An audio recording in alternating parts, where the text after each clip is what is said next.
বলে আমার বন্ধুর সাথে তোমার বাবার সাথে দেখা করতে চাই। মেয়েটি ডাক দিয়া বলে আমার বাবা বড় অসুস্থ, আপনার সাথে এসে দেখা করার মতো সুযোগ আমার বাবা নাই। মনসুর ইবনে আম্মার বলেন তার কাছে যাও, আমার কথা বলো যে আপনার বন্ধু এসেছেন। বন্ধুর খবর শুনিয়া ডাক দিয়া বলেন বন্ধুকে আমার কাছে আসতে দাও, আমার কাছে বন্ধু যেন আসেন। বন্ধু যাইয়া বন্ধুর পাশে বসলো। বসার পর বলে হ্যাঁ বন্ধু, তুমি কি অবস্থা, তোমার কি আশ্চর্য হয়ে গেল, তোমার এই অবস্থা কেন? কি বলেন আমাদের বন্ধু বান্ধব অসুস্থ হলে আমরা দেখতে যাই কিনা? যাই কিনা? আমাদের পাড়া প্রতিবেশী অসুস্থ হলে আমরা দেখতে যাই কিনা? যাওয়া দরকার আছে কিনা? জোরে বলুন আছে কিনা? প্রতিবেশীর খবর নেওয়ার দরকার আছে নাই? আছে কি নাই? অবশ্যই আছে। দুই বন্ধু একসাথে কথা চলতেছে। মনসুর ইবনে আম্মার বলে বন্ধু, আমার মনে হয় তোমার এই শেষ সময়। ও বন্ধু, এই শেষ সময় মনে হইতেছে, তবে তুমি শেষ সময় চলে আসছে, তুমি পড়ে নাও লা ইলাহা ইল্লাল্লাহু মুহাম্মাদুর রাসূলুল্লাহ। বন্ধু বলে এরে মনসুর, অনেকবার চেষ্টা করেছি কালিমা পড়ার জন্য, অনেকবার চেষ্টা করেছি, কিন্তু মনে হয় এই কালিমা এবং আমার মাঝে দেওয়াল দেওয়া আছে, দেওয়াল আছে। আমি পড়ার জন্য চেষ্টা করতেছি, কিন্তু আমি বারবার চেষ্টা করার পরও ব্যর্থ হচ্ছি, পড়তে পারি না। মনসুর ইবনে আম্মার বলে কারণ কি বন্ধু? তুমি তো 5 ওয়াক্ত নামাজ পড়তা এবং মসজিদে যায়া পড়তা, রমজান মাসে রোজা রাখতা, তুমি পর্দায় থাকতা, জিকির আজকার করতা, তাহাজ্জুদের নামাজ পড়তা, সুন্নতের উপর তুমি আমল করতা, কোন আমল তুমি বাদ দাও নাই, সমস্ত নেক আমলগুলা তুমি করেছো। এরপর তোমার কেন শেষ সময় এই অবস্থা হচ্ছে? বন্ধু কান্না করে দিয়ে বলে রে মনসুর, দুঃখের বিষয় হলো আমি আমার পূর্বের দিকে ফিরে যাই। আমি আল্লাহ তাআলার কাছে তওবা করে দিকে আসলাম এবং আমি নামাজ, রোজা, পর্দা, হজ, যাকাত সবই করতাম। কিন্তু বন্ধু জানিয়ে রাখো, আমি এরকম কয়েক মাস আগে অসুস্থ হয়ে পড়ি। অসুস্থ হওয়ার পর আমি আমার পরিবারদেরকে বললাম আমাকে বাইরে নিয়ে যাও, মাঠে নিয়ে যাও। বাড়ির সামনে আমাদের উঠান আছে না, উঠানের মধ্যে নিয়ে যাও। আমাকে যখন উঠানের মধ্যে, মাঠের মধ্যে নিয়ে আসা হলো, আমি বললাম আল্লাহ তাআলার কালাম, কালামুল্লাহ শরীফ নিয়ে আসো। আল্লাহর কালাম আমার কাছে নিয়ে আসা হয়। আনার পর আমি পবিত্র কালামুল্লাহ শরীফ তেলাওয়াত করি। তেলাওয়াতের পর আমি আল্লাহর কাছে ফরিয়াদ জানাই, খোলা আকাশের নিচে বসে রব্বে কারীমের কাছে ফরিয়াদ জানাই, আল্লাহ এই আমার শেষ তওবা, আর হয়তো আমার তওবার সুযোগ নাও হতে পারে। রব্বে কারীম, আমি শেষবারের মতো তোমার কাছে ফরিয়াদ জানাই, আমাকে ক্ষমা করে দাও। কোরআনে কারীম হাতে নেওয়ার পর খোলা আকাশের নিচে বসিয়া রব্বে কারীমের কাছে তওবা করি, আল্লাহ আর কোনদিন আমার তওবার সুযোগ হবে না, শেষবারের মতো আমাকে তওবার সুযোগ করে দাও। আল্লাহ তাআলার কাছে যখনই আমি তওবা করি, আল্লাহর কাছে যখনই আমি তওবা করি, রব্বে কারীম আমার তওবা কবুল করে নেয়। কাদরে কোন রক্তদারি বরকালাম আনতা রব্বি আনতা হাসবি যুল জালাল তুহি কাদের জলিলুল্লাহ জাদার বাহর হালে তুই হামারা নিগাহদার। আল্লাহ তো বান্দাকে ভালোবাসেন, বাসেন কিনা? আল্লাহ বান্দাকে ভালোবাসেন। এখনো যদি আপনি গভীর রাত্রে উঠে যখন সকল কিছু নির্জনে বসে গেছে, সমস্ত মানুষ ঘুমায়, পাখিরা ঘুমায়, মানুষ ঘুমায়, জীব জন্তু যাহা কিছু আছে সব কিছু যদি ঘুমায়, আপনি ভোর রাত্রে উঠে 2-2:30 বাজে উঠেন, রব্বে কারীমের কাছে তাহাজ্জুদের নামাজ পড়ে যদি আপনি সিজদা করিয়া রব্বে কারীমের কাছে কান্নাকাটি করেন, আমার আল্লাহ আপনার ওই কান্নাকাটি কবুল না করে পারেন না। অতিও গভীর হয় রজনী যখন, নীরবে প্রভুর নাম জপিও তখন, প্রভুর করুণা যদি পাইবারে চাও, গভীর রাতে উঠে প্রভু গুণগান গাও। আমরা কয়দিন ভোর রাত্রে উঠে, গভীর রাত্রে উঠে রব্বে কারীমের কাছে কান্নাকাটি করছি আর দোয়া করছি কিনা? একদিনও করি না। অথচ জীবনের পেরেশানি ছাড়ে না, জীবনের পেরেশানি ছাড়ে না।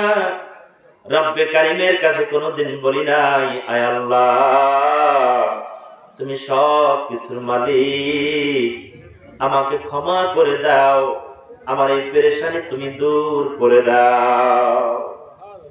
এখন আমরা আমাদের পেরেশানি হলে আমরা আল্লাহ তাআলার কাছে চাই না, আমরা চাই বান্দার কাছে। কার কাছে? মাখলুকের কাছে চাই। বিপদে পড়লে আল্লাহর কাছে চাই না, মাখলুকের কাছে চাই। জোরে বলেন ঠিক কিনা? এজন্য আল্লাহ তাআলার সহযোগিতা আমাদের আসে না, মাখলুক ওইভাবে আমাদেরকে সহযোগিতা করতে পারে না। আপনি বাস্তব প্রমাণ পাবেন, আপনার শত কঠিন বিপদ আসার পরেও আপনি যদি কোন মাখলুকের কাছে সহযোগিতা না চান, সাহায্য না চান, একমাত্র রব্বে কারীমের কাছে যদি আপনি সহযোগিতা চান, রব্বে কারীমের কাছে যদি আপনি চান, আল্লাহ রাব্বুল আলামিন দেখবেন আপনার এমন এক লোকের মাধ্যমে আপনাকে সহযোগিতা করবে, আপনার তার ব্যাপারে কোনোদিন কল্পনা করবেন না, কল্পনা করেন নাই, অথচ সেই লোক এসে আপনার সহযোগিতা করার জন্য দাঁড়ায় গেছে। আছে কিনা? চাইবো কার কাছে? কার কাছে চাইবো? বলেছিলাম বন্ধু বলে, বন্ধু জীবনে অন্যায় করার পর আবার রব্বে কারীমের কাছে আমি কান্নাকাটি করেছি, করার পর আল্লাহ রাব্বুল আলামিন আমাকে পরিপূর্ণভাবে সুস্থতা দান করেছেন। কিন্তু জানিয়ে রাখো, সুস্থ হওয়ার পরেও আমি আবার গুনাহের মধ্যে লিপ্ত ছিলাম। রাত্রের অন্ধকারে যখন সবাই ঘুমাইতো, আমি ঘুমাইতাম না, মদ পান করতাম, নারী নিয়ে আমি বসে থাকতাম, খারাপ কাজের মধ্যে লিপ্ত থাকতাম। এরে বন্ধু জানিয়ে রাখো, যত নামাজ পড়েছি, রোজা রাখছি, তাহাজ্জুদের কথা সময় তোমাকে বলেছি, তাহাজ্জুদ পড়ো, জিকির আজকার করছি, কিছুই আমি আমার আল্লাহর জন্য করি নাই, আমি শুধু লোক দেখানোর জন্যই করেছি। কি দেখানোর জন্য?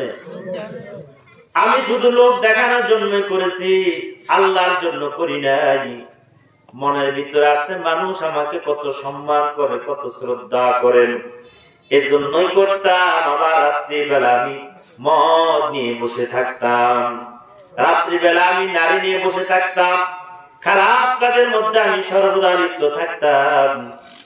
প্রথমবার অসুস্থ হওয়ার পর রব্বে কারীমের কাছে আমি ক্ষমা চেয়েছি।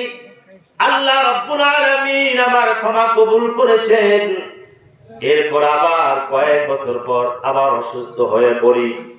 অসুস্থর পর পূর্বের ন্যায় আবার পরিবারদেরকে বললাম আমাকে মাঠে নিয়ে যাও। মাঠে নিয়ে যাওয়ার পর আমি কোরআন তেলাওয়াত করলাম আর রব্বে কারীমের কাছে ক্ষমা চাইলাম, আয় আল্লাহ, এই আমার শেষ তওবা, জীবনে আর কোনোদিন অন্যায় করব না, অবিচার করব না, তুমি আমাকে ক্ষমা করে দাও। রব্বে কারীমের কাছে যদি আপনি ক্ষমা চান, আল্লাহ রব্বুল আলামিন আপনাকে ক্ষমা করে দিবেন। আল্লাহ রব্বুল আলামিন আমাকে ক্ষমা করে দেয়। এরপরে যখন আমি আবার সুস্থ হই, আমি আবার মদের মধ্যে লিপ্ত হই, ব্যভিচারের মধ্যে লিপ্ত হই, গুনাহের মধ্যে লিপ্ত হই, আমি এই সমস্ত করে বেড়াই। যা কিছু ইবাদত করেছি আমি আল্লাহর জন্য কিছুই করি নাই, সব কিছু আমি লোক দেখানোর জন্যই করেছি। এরকম লোক আমাদের মাঝে আছে কি নাই? জোরে বলুন, আছে কি নাই? আছে কি নাই? দেখবেন 5 ওয়াক্ত মসজিদে যায় নামাজ পড়ে, সামনের কাতারে তার যায় নামাজটাও থাকেন। আবার দেখবেন এই লোকটাই আবার সুদের সাথে জড়িত, আছে কি নাই? 5 ওয়াক্ত নামাজের মধ্যে তাকবীরুল্লাহ তার ছোটে না, বাসায় যায় দেখবেন সে তার বাড়ির মধ্যে পর্দা নাই, আছে কি নাই? আপনি দেখবেন কয়েকবার হজ করে আছে এবং পরে প্রত্যেক বছর বছর হজ করার জন্য যায়, প্রত্যেক বছর বছর হজ করার জন্য যায়। এরপরে দেখবেন সে ঘুষের মধ্যে লিপ্ত আছে, এরকম লোক আছে কি নাই? কথা বলেন না কেন, আছে কি নাই? হয়তো আপনাদের এলাকায় না থাকতে পারে, আমার এলাকায় এই সমস্ত এই কোয়ালিটির লোকের অভাব নাই। নামাজ পড়ে, রমজান মাসে রোজাও রাখে, হজ করে আছে। এরপর দেখবেন কোন দানের কথা বললে সে আগে দান করে, হুজুর আমার দানে এত টাকা লেখেন।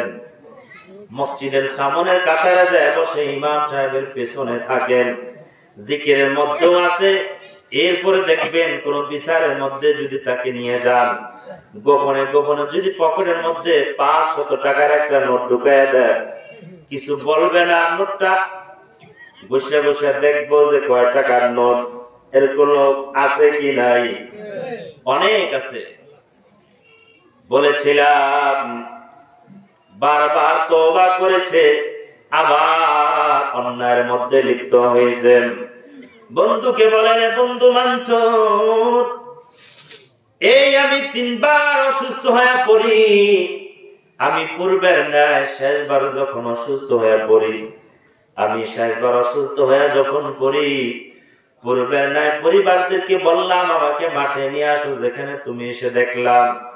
এরপরে কোরআনে কারীম আনতে বলি, কোরআনুল কারীম আনার পর আমি কোরআন কারীম মিলি পড়ার জন্য, তওবা করার জন্য।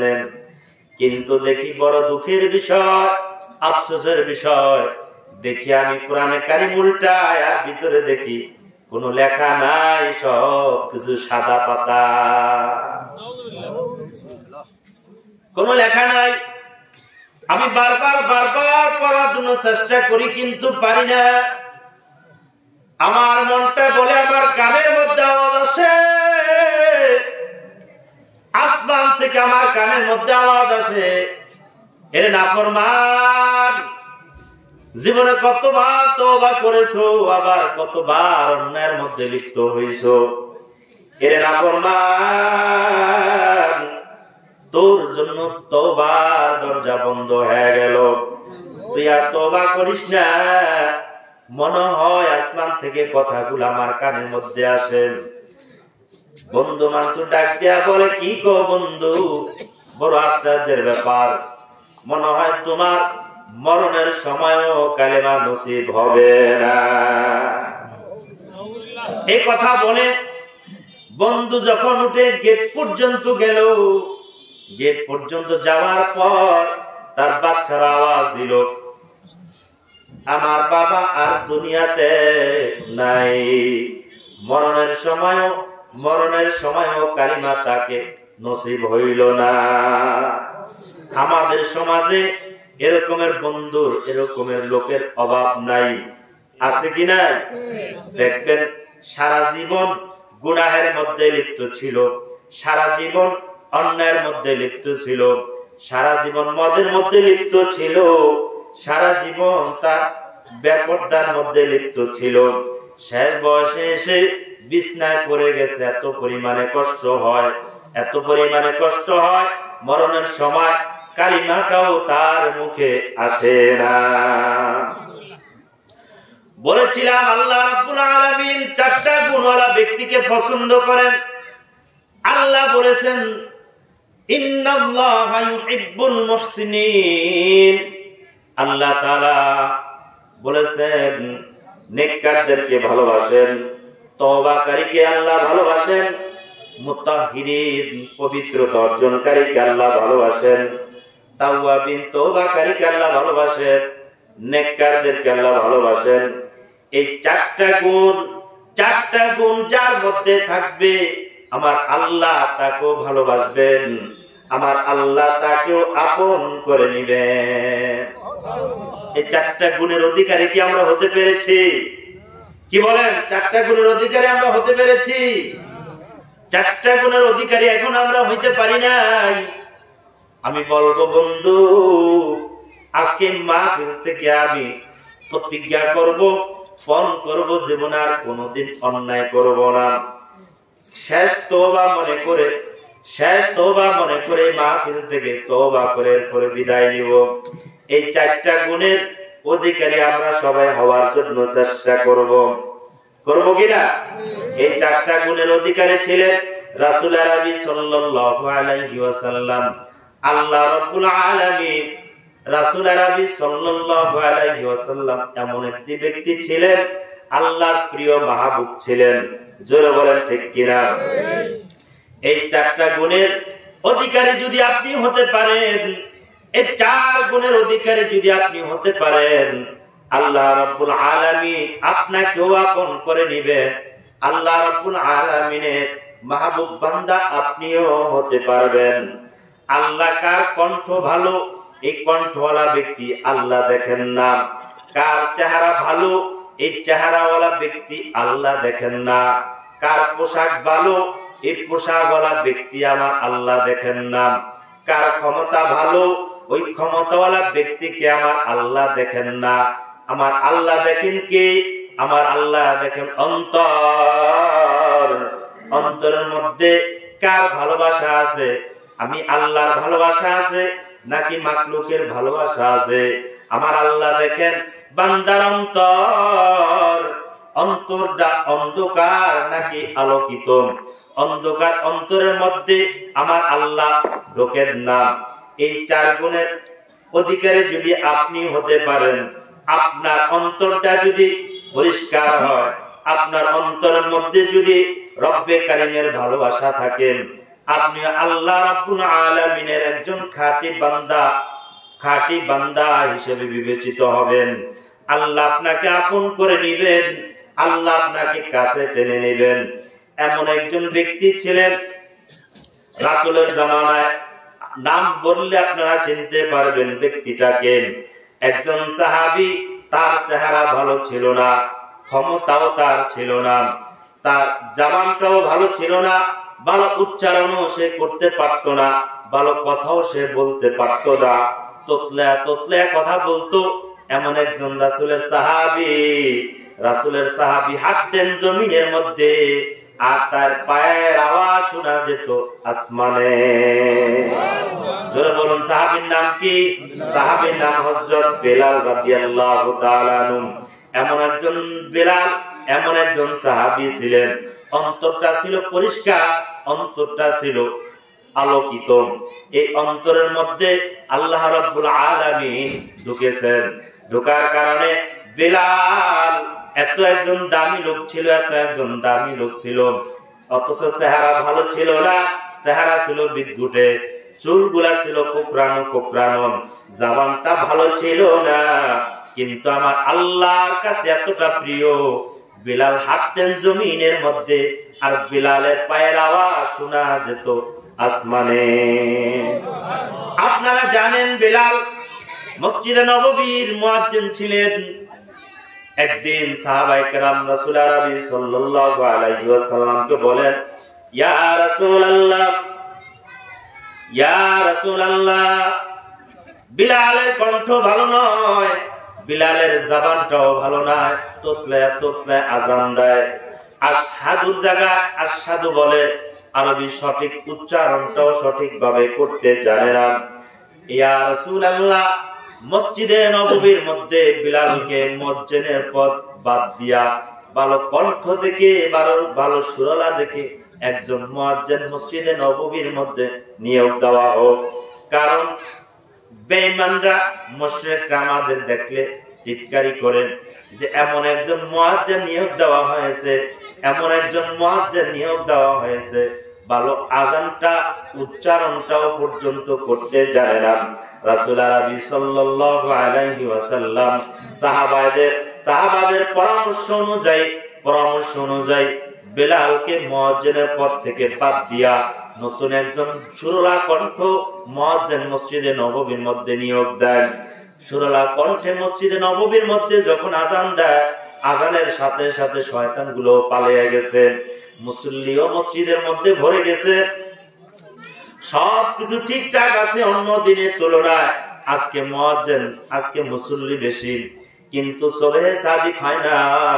আল্লাহর নবী অপেক্ষা করেন কোন সময় সুবহে সাদিক হবে।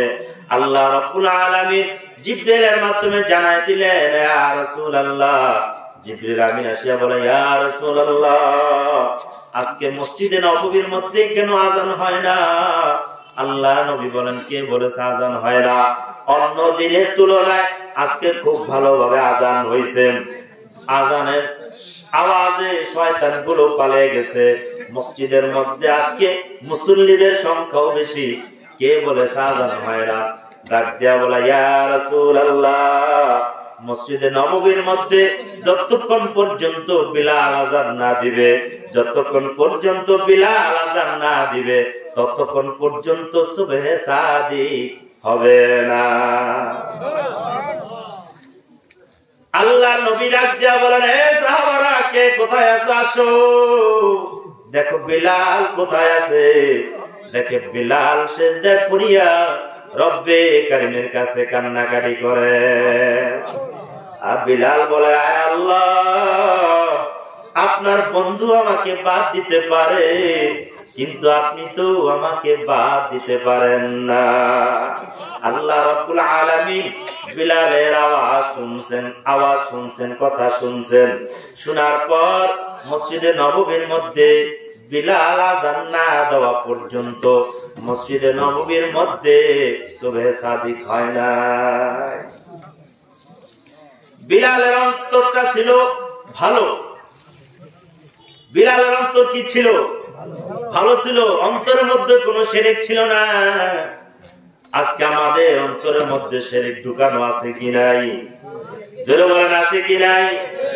আমরা কথায় কথায় বিভিন্ন কাজ কর্মে শিরক আমাদের হয়ে যাচ্ছে, অথচ আমাদের শিরক যে হচ্ছে সেটাই আমরা জানি না।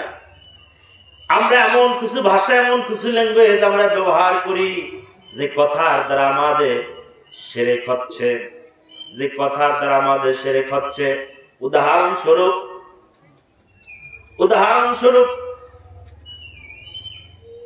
আপনাদের মহল্লার মধ্যে কেউ যদি দূরে কোথাও থাকে, অনেকদিন পর সে যখন আসে, তখন আপনারা জিজ্ঞেস করবেন, কি ভাই কোথায় ছিলেন? সে দূরে এক জায়গার কথা বলবে, মনে করেন চট্টগ্রাম কক্সবাজারের কথা বলল, সাথে সাথে আপনি বললেন আরে সর্বনাশ, এত দূরে, সেটা তো আল্লাহর অধীনের বাইরে। জোরে বলুন নাউজুবিল্লাহ। এই যে কথাটা ঠাট্টা মূলক বলে ফেললেন, বলার সাথে সাথে আপনার ঈমানটা চলে যাবে। এরকমের অসংখ্য অগণিত কথা আমাদের জবান থেকে বের হয়, আমরা এদিকে ভ্রুক্ষেপও কি করি না, জানি না এটা যে শিরক। বিভিন্ন সময় আমরা বলি, হঠাৎ করে যখন বৃষ্টি হয় আমরা বলি আল্লাহর কাজ নাই, আল্লাহ এই সময় বৃষ্টি দিয়ে গেছে, বলি কিনা? আবার বলি আল্লাহ তো এই সময় বৃষ্টিটা না দিলেও পারত, বলি কিনা? আবার এমন গান আছে, এমন কিছু গান আছে যে গানের মধ্যেও শিরক ঢুকানো আছে, আছে কিনা? এমন কিছু গান আছে যে গানের মধ্যে শিরকও ঢুকানো আছে। সব গান মন চাইলে শোনা যাবে না, সব গান মন চাইলে শোনা যাবে না। যে গানের মধ্যে শিরক, এই গান আপনার শোনা যাবে না। যে গানের মধ্যে আল্লাহ আল্লাহ রাসূলের ভালোবাসা আছে, যে গান শুনলে আপনার অন্তর খোলে, আপনার আল্লাহর কথা মনে পড়ে, রাসূলের কথা মনে পড়ে, সেই গান শুনবেন। এটা গাইলেও সওয়াব, শুনলেও সওয়াব। এরকম গান আছে না? এরকম গান আছে কি না? অল্প একটু গায়ে শোনায়। মনে বড় আশা ছিল যাব মদিনায়, যাতে মন চায় কিনা? মনে বড় আশা ছিল যাব মদিনায়। এরকম গান শুনবেন। এই গান শুনলেও সওয়াব, বললেও সওয়াব। যে গানের মধ্যে শিরক আছে, যে গানের মধ্যে শিরক আছে, এই গান বললেও গুনাহ, গাইলেও গুনাহ, শুনলেও কি গুনাহ। আল্লাহ রাব্বুল আলামিন বলেন লা ইন আশরাকতা লা ইয়াহতাবান্না আমালুকা।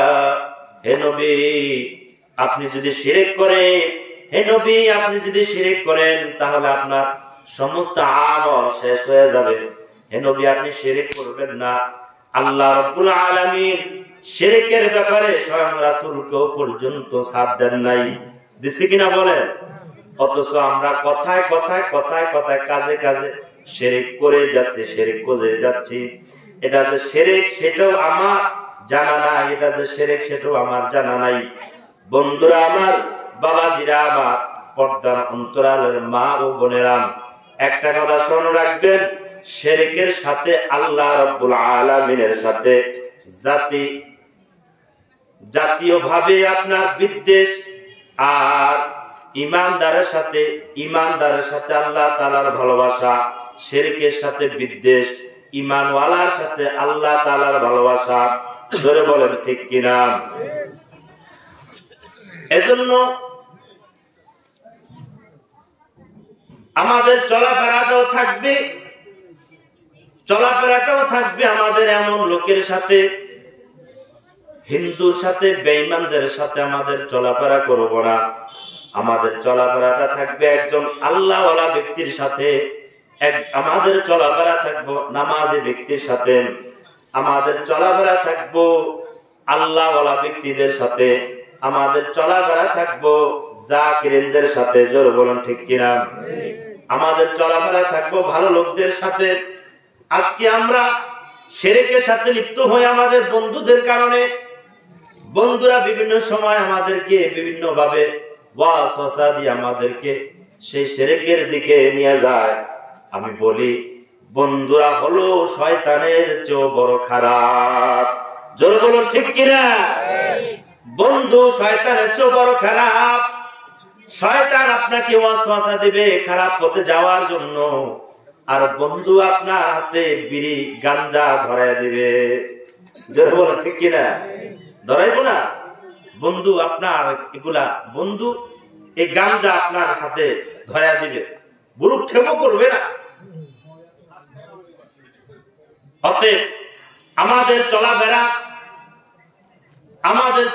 এমন একজন ব্যক্তির সাথে আমরা চলাফেরা করবো, এমন একজন বন্ধুকে, এমন একজনকে আমরা বন্ধু বানাবো যার মধ্যে আল্লাহর ভয় আছে। কার ভয় আছে?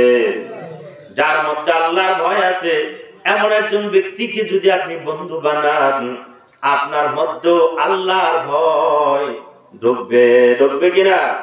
সোহবতে সলে তোরা সলে কুনাত, সোহবতে তলে তোরা তলে কুনাত, একে জামানা সোহবতে বা আউলিয়া, বেতারা সদ সালে তোআত বেরিয়া। আমাদের সোহবতটা থাকবে আমাদের ভালো মানুষের কাছে। আপনি যদি কামারের দোকানে যান, তাহলে কামারের দোকান থেকে আপনি দুর্গন্ধ ময়লা নিয়ে আসবেন।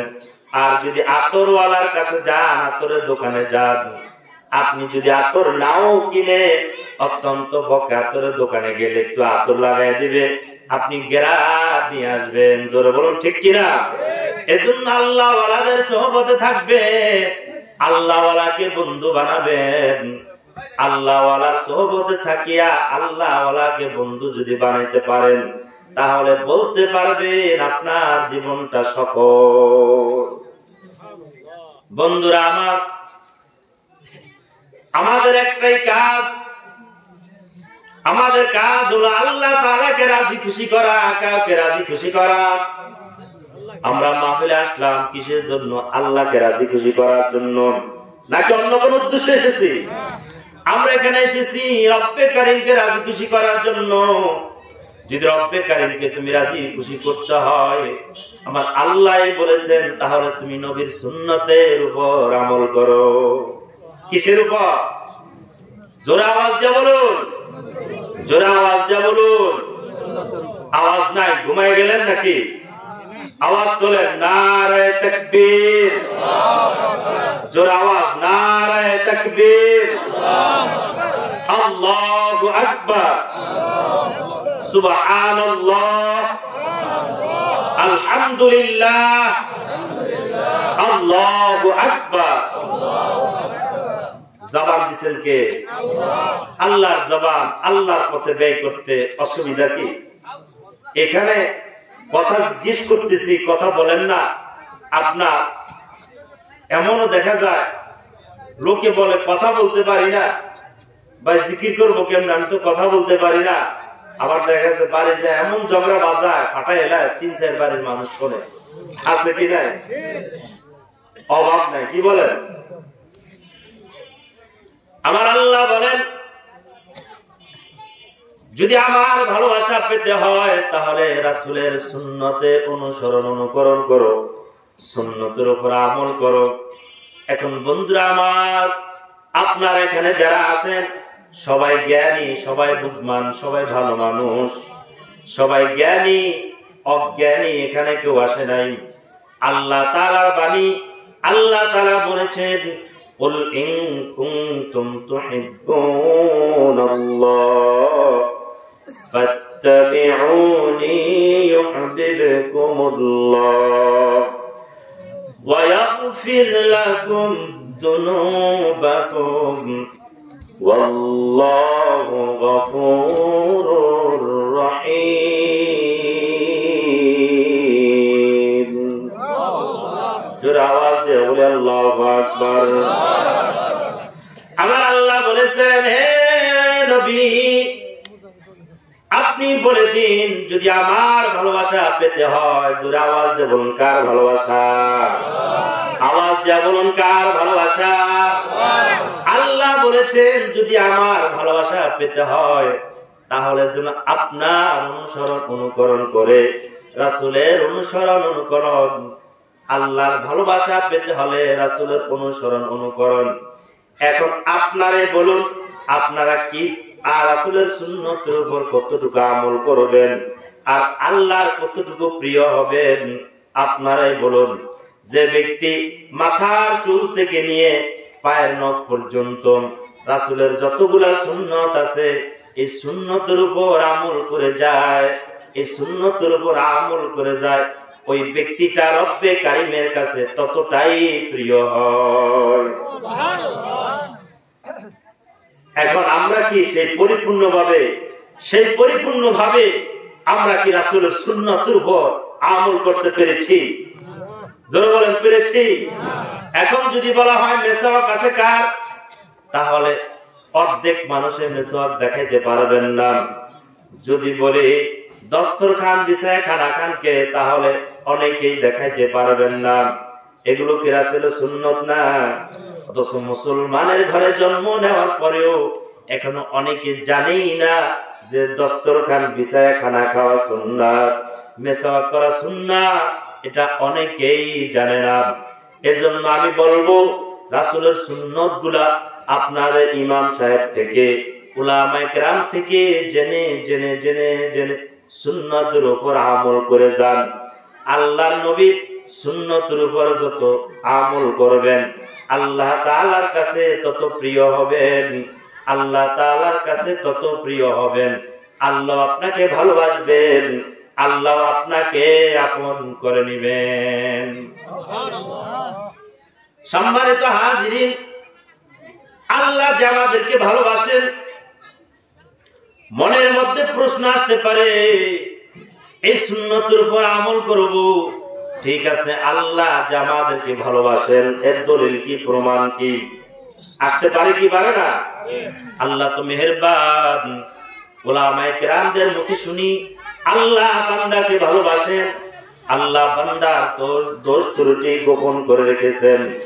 বান্দা ঘুমায়, আল্লাহ বান্দার নাকের মধ্যে কোনো পিঁপড়া ঢুকায়া দেয় না, দিছে নেই?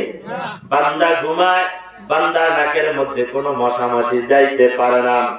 আল্লাহ তো কত ভালোবাসে বান্দাকে বানিয়েছেন। আমার আল্লাহ বান্দাকে ভালোবাসেন এর দলিল কি, প্রমাণ কি? মনের মধ্যে প্রশ্ন আসতে পারেন। বন্ধুরা আমার, বাবাজিরা আমার, পর্দার অন্তরালের মা ও বোনেরা, কথাগুলা খেয়াল করবেন, কথাগুলা খুব খেয়াল করবেন। আল্লাহ যে বান্দাকে ভালোবাসেন, উদাহরণস্বরূপ আপনারা বুঝবেন। আপনি যদি কাউকে ভালোবাসেন অথবা আপনাকে যদি কেউ ভালোবাসেন, তাহলে ভালোবাসার মানুষ যদি আপনাকে কিছু দেয় বা আপনি যদি আপনার ভালোবাসার মানুষকে কিছু দেন, আমরা ছোটবেলায় দেখেছি ভালোবাসার মানুষ যদি একটি কলম হাদিয়া দেয়, ওস্তাদের কাছ থেকে যদি একটি কলম হাদিয়া পেয়েছি, আমরা মনে করতাম ওস্তাদ আমাদেরকে ভালোবেসে কলমটা হাদিয়া দিয়েছেন। এখন পর্যন্ত সেই উস্তাদের হাতের কলম এখন পর্যন্ত আমার বিদ্যমান আছে, নষ্ট হয় না, রেখে দিয়েছি। আপনারা এমন অনেকে আছে, একটি কলম, সামান্য 5 টাকার একটি কলম আপনার হাদিয়া পেয়েছেন। কার কাছ থেকে পেয়েছেন? ভালোবাসার মানুষের কাছ থেকে পেয়েছেন। জোরে বলুন, ঠিক কিনা? যখন ভালোবাসার মানুষ থেকে আপনার 5 টাকার একটি কলম পেয়েছেন, এই 5 টাকার একটি কলম পাওয়ার পরেও আপনি কলমটা সুন্দরভাবে রেখে দেন, সুন্দরভাবে রেখে দেন। আর প্রতিদিন কলমটা দেখেন আর বলেন, এটা আমার ভালোবাসার মানুষ দিয়েছে, নষ্ট করা যাবে না। কি ভালোবাসার মানুষ দিয়েছে, নষ্ট করা যাবে না। আল্লাহ রাব্বুল আলামিন বান্দাকে ভালোবাসেন। কেমন ভালোবাসেন? ভালোবেসে আল্লাহ বান্দাকে দিয়েছেন, যা দিয়েছেন আল্লাহ বলেন আমি বান্দাকে বেশি কিছু দেই নাই। মনে করবেন আপনি এই ভালোবাসার মানুষ 5 টাকা দামের একটি কলম দিয়েছে, আপনি এটাকে বিশাল বড় মনে করেন, যেটা আমার ভালোবাসার মানুষ দিয়েছে, নষ্ট করা যাবে না। আর যে আপনাকে দিয়েছে সে মনে করে সামান্য একটি 5 টাকার কলম, তার কাছে এটার কোনো দাম নাই, নাকি বলেন? তার কাছে এটার কোনো দাম নাই। আমি আমার ভালোবাসার মানুষকে যদি কোনো কিছু দেই, তাহলে এটা নিয়ে বলি যে ভাই সামান্য জিনিস আপনার জন্য নিয়ে আসছি, কষ্ট না পাইলে আমার জিনিসটা আপনি গ্রহণ করুন। বলি কি বলি না? জোরে আওয়াজ দিলেন, বলি কি বলি না? আল্লাহ রাব্বুল আলামিন বান্দাকে কত কি দান করেছেন। এরপর আমার আল্লাহ বলেছেন, কলিল কলিল শব্দ ব্যবহার করেছেন, মানে সামান্য অল্প কিছু আমি আমার বান্দাকে দিয়েছি। আর আল্লাহ রাব্বুল আলামিন বান্দার থেকে কি চেয়েছেন? আল্লাহ রাব্বুল আলামিন বান্দার থেকে চেয়েছেন ইবাদত, আল্লাহর ইবাদত, আল্লাহর ভালোবাসা। জোরে বলুন ঠিক কিনা? আল্লাহ রাব্বুল আলামিন বান্দার থেকে যা কিছু পেয়েছেন, এটা এইখানে আল্লাহ রাব্বুল আলামিন কাসীর শব্দ ব্যবহার করেছেন। বন্ধুরা আমার, আল্লাহ যেটা দিয়েছেন সেটাকে আল্লাহ কলিল শব্দ ব্যবহার করেছেন। আর আমার আল্লাহ বান্দার থেকে যেটা পেয়েছেন, কারণ ভালোবাসার মানুষ থেকে পাইছি, এজন্য আমার আল্লাহ কাসীর শব্দ ব্যবহার করেছেন। ইয়া আইয়ুহাল্লাযীনা আমানু যকুরুল্লাহা যিকরান কাসীরা। আছে কি আছে না? ইয়া আইয়ুহাল্লাযীনা আমানু যকুরুল্লাহা যিকরান কাসীরা। আমার আল্লাহ বান্দার থেকে যেটা পেয়েছেন সেটাকে কাসীর শব্দ ব্যবহার করেছেন, মানে অনেক কিছু পেয়েছে। আর আমার আল্লাহ বান্দার থেকে যেটা বান্দাকে যেটা দিয়েছেন সেটাকে আমার আল্লাহ কলিল শব্দ ব্যবহার করেছেন, মানে অতি সামান্য, অতি কম। বুঝাচ্ছে? খুবই কম, এটাই আল্লাহ ব্যবহার করেছেন। এটার প্রমাণ হলো আল্লাহ রাব্বুল আলামিন আমাদেরকে ভালোবাসেন। প্রমাণ পাইছেন কিনা? প্রমাণ পাইছেন। এখন আমরা কিসের জন্য আমাদের আল্লাহকে ভালোবাসবো?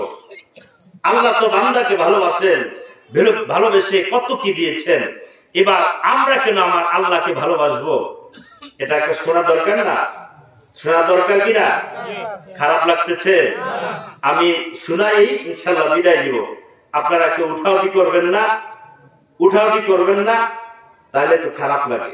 কারণ আমি তো মেহমান। কে? আমি মেহমান না? মেহমান থেকে যদি আপনারা চলে যান, তাহলে মেহমানের মনে কষ্ট আছে কি? আসবে কি আসবে না? আসবে কি আসবে না? আপনার বাড়িতে মেহমান আসলো, আপনি বাড়িতে মেহমানকে বাড়িতে নিয়ে থুইয়া আপনি চলে গেলেন ঘুরতে। মেহমান বাড়ি বসে বসে হাওয়া খাইতেছে, আর ভিতরে এমন রাগ আসতেছে, হাওয়ায় পেট ফুলে যেতেছে। এরকম হয় না? হয় কিনা? জোরে বলুন। অতএব উঠে যাবেন না। উঠে গেলে মেহমানের কষ্ট হয়। মেহমানের কষ্ট দেওয়া ঠিক না, মেহমানদারি করা এটি ঠিক নাকি? এটা রাসূলের সুন্নাত না? এখন আমরা কেন আল্লাহকে ভালোবাসবো? এক নাম্বার কারণ, দুটো কারণে আমি আমার মাওলাকে ভালোবাসবো। এক নাম্বার কারণ হলো আল্লাহ রাব্বুল আলামিন আমাদেরকে কত কি দিয়েছেন। আল্লাহ রাব্বুল আলামিন আমাদেরকে অনেক কিছু দিয়েছেন, অনেক কিছু নিয়ামত দিয়েছেন। ওয়া ইন তাউদ্দু নি'মাতাল্লাহি লা তুহসুহা। আমরা যদি আল্লাহর নিয়ামতকে গণনা করতে চাই, তাহলে গুনে গুনে শেষ করতে পারবেন? বন্ধুরা আমার, সমুদ্রের জলরাশি কি আপনারা গুনে শেষ করতে পারবেন? আপনি বালিকণা কি সমুদ্রে, আপনি বালিকণা, মাঠের বালিকণা গুলা কি আপনি গুনে শেষ করতে পারবেন? আপনি কি গাছের লতা পাতা গুলা গুনে শেষ করতে পারবেন? জোরে আওয়াজ দিয়ে বলুন, পারবেন কিনা? সমুদ্রের বালিকণা গুলো, সমুদ্রের জলরাশি গুলো গণনা করা শেষ করা সম্ভব নয়।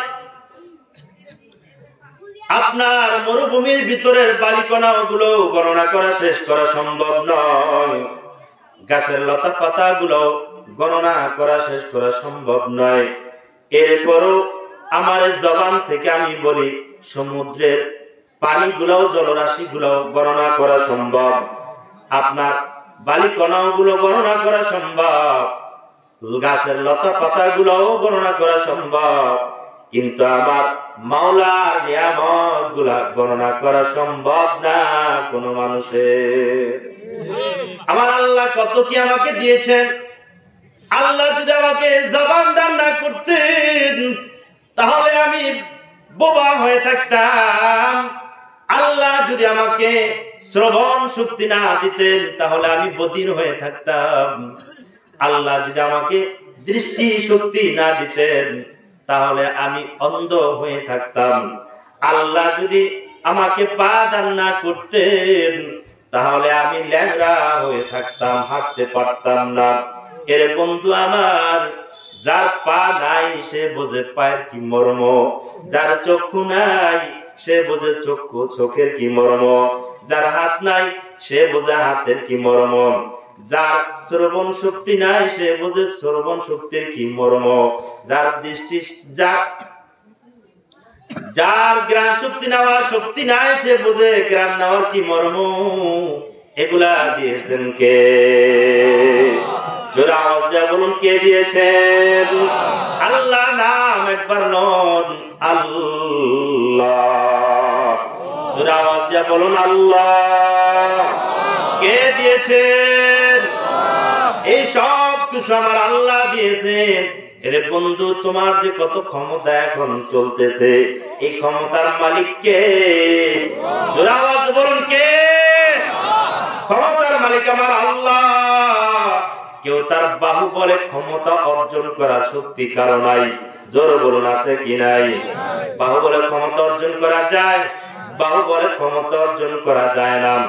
এই জন্য যে আল্লাহ রাব্বুল আলামিন আমাদেরকে এত কিছু দিয়েছেন, এই জন্যই আমি আমার মাওলাকে ভালোবাসবো। এক নাম্বার কারণ বলেছি, আল্লাহ তাআলা আমাদেরকে দিয়েছেন। আমরাই সাধারণত আমাদের স্বভাব হলো আমরা সব সময় উপকারী বন্ধুকে ভালোবাসি। কি বলেন, ঠিক কিনা? আমরা সবসময় উপকারী বন্ধুকে ভালোবাসি। এজন্য আল্লাহ রাব্বুল আলামিন আমাকে এত কিছু দিয়েছেন, এজন্য আল্লাহ রাব্বুল আলামিনকে আমরা ভালোবাসবো। দুই নাম্বার কি কারণে ভালোবাসবো? দুই নাম্বার কারণ হলো আল্লাহ রাব্বুল আলামিন কাদের মুলতাক ফাইলা হাকিকি।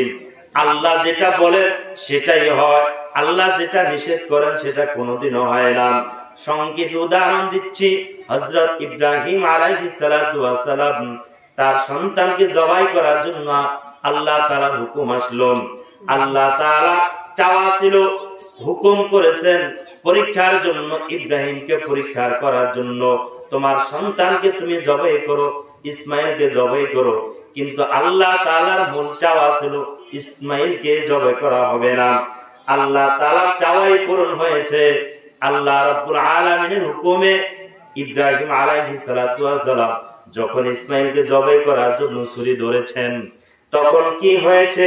তখন হয়েছে জান্নাত থেকে একটি দুম্বা ছোরা নিচে চলে আসলো।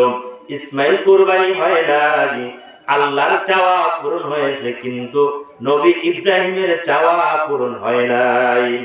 হযরত নূহ আলাইহিস সালাতু ওয়াস সালাম ঈমান আনে নাই। হযরত নূহ আলাইহিস সালাতু ওয়াস সালাম ঈমান আনে নাই। না আনার পর নূহ আলাইহিস সালাতু ওয়াস সালাম যখন সন্তানকে বলেছেন, তুমি আমার নৌকায় ওঠো, ঈমান আনো, তুমি আমার ঈমান আনো, নৌকায় ওঠো। আল্লাহ রাব্বুল আলামিনের চাওয়া ছিল না সন্তান ঈমান আনবে না, আল্লাহর চাওয়াটাই পূরণ হয়েছে। নূহ আলাইহিস সালাতু ওয়াস সালামের চাওয়াটা পূরণ হয় নাই। জোরে বলুন, ঠিক কি না? সর্বশেষ আমাদের নবী সাল্লাল্লাহু আলাইহি ওয়াসাল্লাম তার আপন চাচাকে বলেছিলেন, হে চাচা, জীবনে একবার হলো আমার কানে কানে হলো কালিমা পড়ুন। কিন্তু আল্লাহ রাব্বুল আলামিন বলেন, ইন্নাকা লা তাহদি মান আহাবাবতা ওয়ালাকিন্নাল্লাহা ইয়াহদি মান ইয়াশা। আমার আল্লাহ বলেন, হে নবী, আপনি চাইলে আপনার চাচাকে ঈমান আনাইতে পারবেন না, আপনার চাওয়াটা পূরণ হবে না, আমি যেটা বলি সেটাই পূরণ হবে। আল্লাহ রাব্বুল আলামিনের চাওয়া ছিল নবী আল্লাহ রাব্বুল আলামিনের চাওয়া ছিল নবীর চাচা ঈমান না আনুক, নবীর চাচা ঈমান আনে নাই। আল্লাহ চাওয়াটাই পূরণ হয়েছে, নবীর চাওয়াটা পূরণ হয় নাই।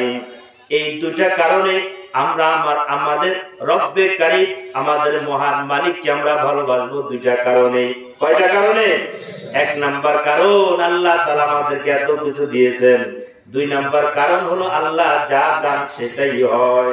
আল্লাহ যা চান সেটাই হয়। বন্ধুরা আমার, এখন কথা হলো, এটা একটা প্রতিষ্ঠানের মাহফিল। কিসের মাহফিল? কিসের মাহফিল? আওয়াজ করে বলুন। প্রতিষ্ঠানের মাহফিল। আপনার একটা প্রতিষ্ঠান, দিনী প্রতিষ্ঠান, মাদ্রাসা, একটা মাদ্রাসা যে মহল্লায় থাকবে, যে এলাকায় থাকবে, ওই এলাকার মধ্যে আল্লাহ রাব্বুল আলামিনের রহমত 24 ঘন্টা পড়তে থাকে। জোরে বলুন সুবহানাল্লাহ। বিশ্বাস হয় না?